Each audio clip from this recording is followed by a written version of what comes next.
Hey everyone, this is Nate. It's raining, it's pouring. The old man's not quite snoring just yet, but tired as usual. Tired of a lot of things, but yeah, just in general, tired. But I'm out here working on the multiple projects I have underneath my carport workspace studio. Yeah, it's just man, what a day, huh? Woke up, checked the news. There's reports of a guy with a bomb outside the Library of Congress, was it? I don't know why you're gonna bomb a library, but hey, it's a good way to get attention, right? Like, if you really want to be a big shot, social media, Facebook. Let's live stream ourselves with this. Did you see what he had? It was like, oh, I wish I had something to like. I could probably whip up something. I got some duct tape over here. It was like a rusty old, looked like a coffee canister or something, and that was his bomb. So it was like all for effect. It was the guy was. I mean, he looked, when I first saw the video on, of all places, Twitter, where you see everything that cannot be unseen. Twitter. He looked pretty unstable. I mean, there could be a few mentally unstable people out there that do stupid shit. That's the world, you know? That's freedom. In a free society, people are free to do really stupid things, and but no, the media will always twist it to push more tyranny. Of course, he was utilizing social media platforms, so, you know, it just gives more justification to the whole, you know, right-wing. I mean, if this guy was a real genius, right, like a real mastermind, right, like, say, a Kaczynski Unabomber or something, you know, if you're really passionate about, you know, government corruption or whatever else, you know, tirade he went off on, you know, corrupt government, blah, blah, blah, America, you know, if you're really, like, passionate about patriotism and taking our country back, why are you going to do something that's just going to damage the cause like that? You know, you're obviously not thinking in all cylinders. But anyway, yeah, it's just more fake news, more propaganda, more, you know, upping the bar, and just more justification for censorship in the social media, dangerous ideas, right? That's the true enemy right now. The real virus, you know, according to Papa Francis, the Pope, the real virus is individualism. So keep that in mind, you know, keep that kind of circulating in your brain every time you hear the latest news story. And oh yeah, it makes sense. Why are they pushing this agenda? The media is always agenda driven, always has been. It's just a propaganda source of the, whatever you want to call it, deep state. You know, Operation Mockingbird. That was a big, speaking of mockingbirds, it's a big mosquito. Where did he come from? We don't usually have skeeters around here. Man, okay. That was appropriate timing. Mockingbird. Things about size of a bird. Not really, but not compared to some parts of the world. About to kill him, I swear. If you land, you're dead, skeeter. So choose wisely. Maybe your last choice you make on this earth. Now I'm getting all buggy, but so yeah, I mean, it's just more of the same, and it's like, it gets old. And you know what else gets old? Like, you can't even, like, agree with like-minded people on these social media platforms without, you know, you're not only the enemy of the state, you're the enemy of the clique, the whatever, little tribalistic, little tribes of people that all agree with each other, they all, whatever, pro-Trump, whatever, I don't care. I don't care what your tribe is, but if you have to tear down people that stand for the same causes that you claim to stand for, you hide behind your little keyboard or your phone all day on social media and preach these things, and then you're gonna attack people over what? Because you are the fount of all knowledge, you are the source of all wisdom. God forbid anybody contradict, one of those tenets of your little paradigm that you make up, that you see the world with, those little lenses. You don't want to get a little scratch on your little lens because you're just as offended as any lefty, gets offended over questioning their gender identification, say. That's just a top of my head ballpark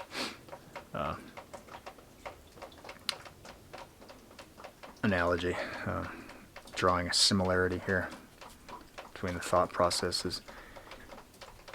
Anyway, yeah, I'm gonna work on getting things done here. I think today's the final day of the strike on YouTube, so that's awesome. I'm pretty stoked about that. That kind of means I can put out a little bit more edgy material on the medical freedom front, let's say, but I still don't want to push my luck because it just gets old. Once you start getting strikes, they don't give you any views in the first place, and so it's like, why am I pouring all this time into my videos when ScrewTube's just going to keep screwing me out of views? So it's like this, they put you on this treadmill, I swear, with this social media, these different platforms. They monopolize your... It's like the Dark Ages. Think of what freedom, say, a painter, an artist, a singer, a musician, whatever. Think of how shallow a definition of freedom you had to express yourself during the Dark Ages. Now think of, okay, the only outlet for expressing yourself as a creative person is on social media platforms or, video platforms, and you're a content creator, and now you gotta abide by, X set of, endless rules that are continually changing. And eventually it's like, wow, okay. It's, once again, this digital dark age concept. Eventually you can't speak, you can't joke, you can't criticize, be critical of your own leadership, of a political viewpoint that you don't agree with, right? Like anything, that could offend, that could lead to harm or, hate speech, right? Like thoughts and ideas that are defined as causing bodily injury, like an actual act, but it's just a word. But now it's violence, right? Speech can be violence. So we're pretty much entering into the same kind of mindset that there was during the Dark Ages, and it makes sense, right? That even on Facebook, I can run into Christians, quote unquote, who argue against free will. And, some of it, it could be a confusion of definitions. I'll allow for some of that. But if you cannot just agree upon the basic principle that God designed his created beings with a free will choice, freedom, liberty of conscience, right? The whole Reformation that set off the fires of the Reformation. Martin Luther, here I stand and I can do no other. If something conflicts with my conscience, I cannot do anything other than stand on what I believe is right. That is under full-blown assault right now, and obviously not just from the left, from either side, and both sides are scary to me, scary as hell. You want to try to force your religion down my throat, in the name of Christ and Christianity? No, that's not God's approach. That's not his method, right? Kick off your little crusade, try to get the government involved in religion, try to enforce your morality. You'll be just as hypocritical and corrupt and guilty as the Pharisees were in Jesus' day, whom, by the way, went after Jesus on multiple occasions and called him a heretic and blasphemer, and as his disciples were as well also killed, martyred, crucified. So, in Christendom, the biggest enemy of fellow Christians has always been other Christians. The biggest enemy of Christ followers, and I mean true followers, not just little Christian badge. I wear a sticker with a cross on it. I wear a necklace, whatever. I'm a priest, blah, blah, blah. I'm part of this church or that denomination. True followers of the God's word. Every jot and tittle. And, it's not easy. I'm not saying I do that 100% of the time either, but I try. And, a simple "thus saith the Lord" is what we're instructed with, as Christ is our example, to rebuke any falsehood, any accusations. But yeah, ever since Christ was crucified, betrayed by Judas,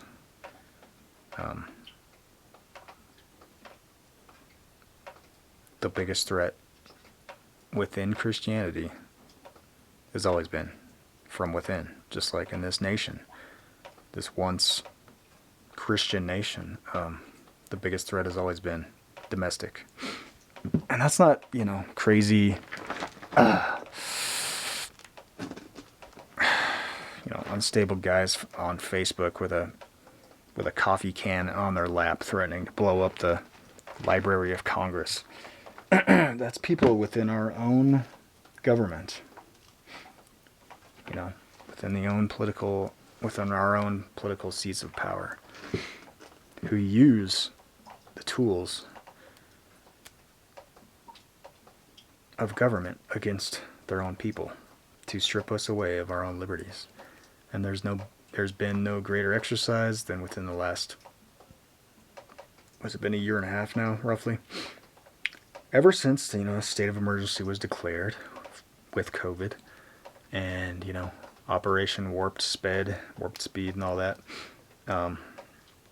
kicked off, kicked this ball rolling, full speed, downhill towards a new world order. And if we do not call it out, I hear all the time the Delta, the variants are scary, the variants are dangerous, the variants are super infectious, right? It's all about case numbers right now. There's nobody dying. And, the elephant in the room has always been, and that's what Reiner Fuelmick has a lawsuit out about, is the PCR tests. And they're notoriously inaccurate. And once you crank up the cycles, was it 30, 35 plus cycles on these PCR tests,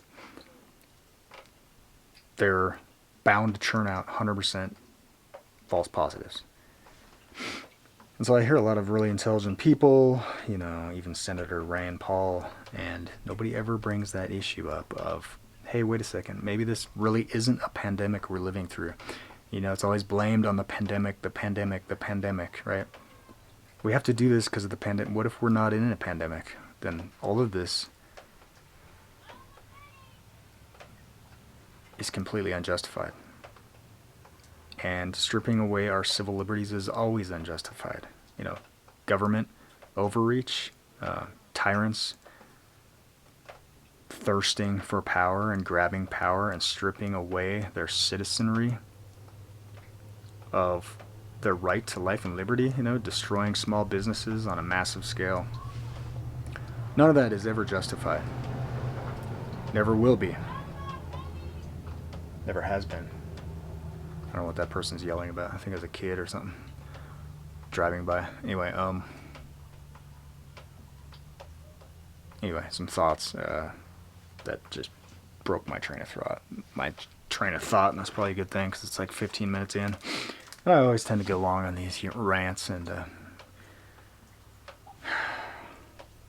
I know. I'm just here to test the patience of the saints. That's what I'm here for. If you ever need testing, then come to me. Watch my videos. I'm just messing around. Anyway, I gotta get back to work. It's still daylight. Making hay where the sun shines, and there's nothing new under the sun. What has been done will be done. And I guess we just get to look forward to more of the same as time progresses, just on a higher and higher level of insanity as they keep upping the bar. Thanks for watching, everybody. God bless. We'll see you. Have a good rest of your week. It's almost over, I guess. Shoot. Upcoming weekend. Have a good weekend, right? I don't know. Thanks for watching. We'll see ya.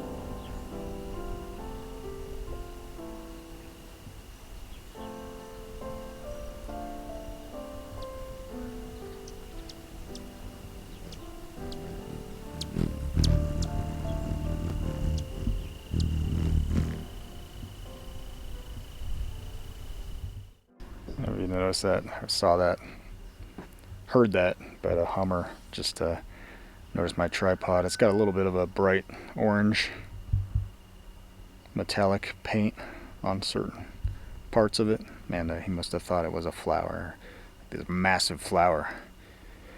So he had to inspect it, and he just flew right about this far from my face. It's a little spooky when they have those little pointy needle-like beaks. Sometimes they've been known to just fly past and dive bomb, like fly right past your face when you're walking. So picture the the accuracy it takes, the calculations that little bird has to make in order to not tag you in the eye or something like that as you're walking, to come zooming past right in front of your face. Anyway, that was funny. Thought I'd share that. Hopefully I got some of that in video. We'll see. Anyway, talk to y'all later. God bless.